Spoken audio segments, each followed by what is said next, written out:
totally empathetic with their. If you have betrayed your relationship, here's the one thing that you must do in order to help your partner heal.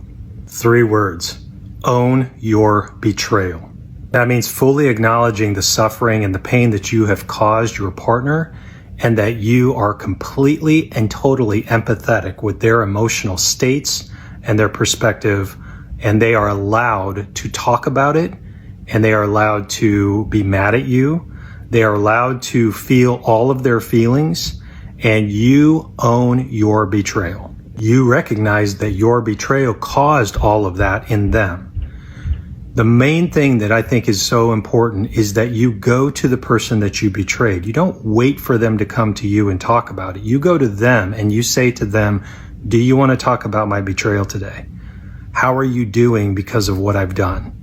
How are you holding up based on what I did to you? You own your betrayal by recognizing and taking full responsibility that you have disconnected and damaged the relationship, and that you are willing to talk it all out. You are willing to fall on your sword. You are willing to do whatever it takes to make this better, period. You make things far worse when you get angry when they want to bring it up, when you get disgusted that they want to talk about it, when you think that they should be over it by now, it's been 6 months, when you seem annoyed or frustrated or put out because they want to talk about how much you've hurt them. That makes everything worse. It's dismissive, it's invalidating, and it's a secondary and tertiary betrayal. You just keep pouring salt in the wound. Healing from betrayal takes time. Rebuilding trust and earning trust takes time. It means that your words match your actions, and you're consistent, and you're stable, and you're safe. You have to make yourself a safe person again for the person that you love. You can't expect them to just suddenly trust you again just because you're sorry.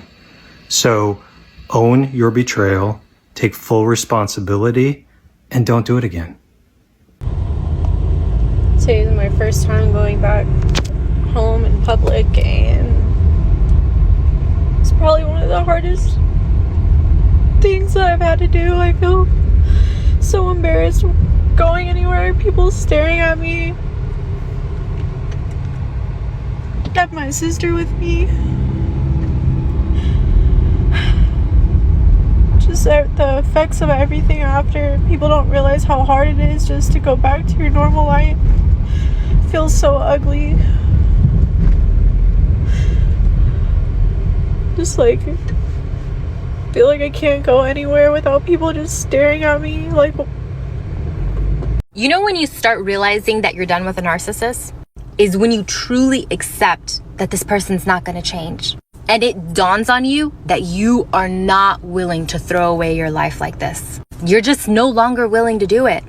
You've been sick, you've been criticized, you have been seriously just dragged through the gutter, and you're done.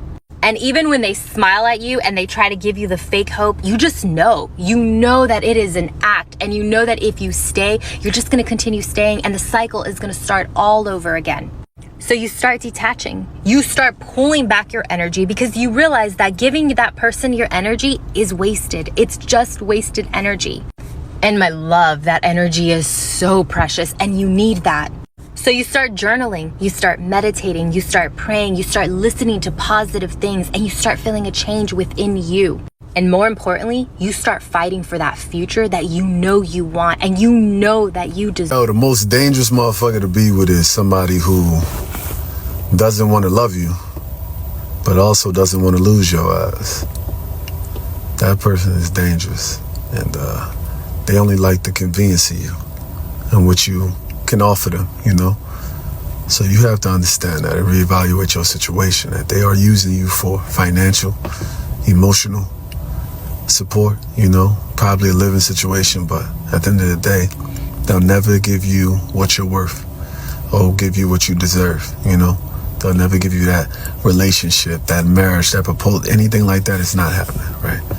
But they also don't want to lose you because they also know what you're worth and your value. But you gotta know that shit. Hey, yo, the most a woman can be in her worst position possible, and the only words you'll hear from her is I'll figure it out. And I promise she will figure it out. She can have a million breakdowns, but she gonna get it done. I like a woman can be in her worst position possible, and the only words you'll hear from her is I'll figure it out. And I promise she will figure it out.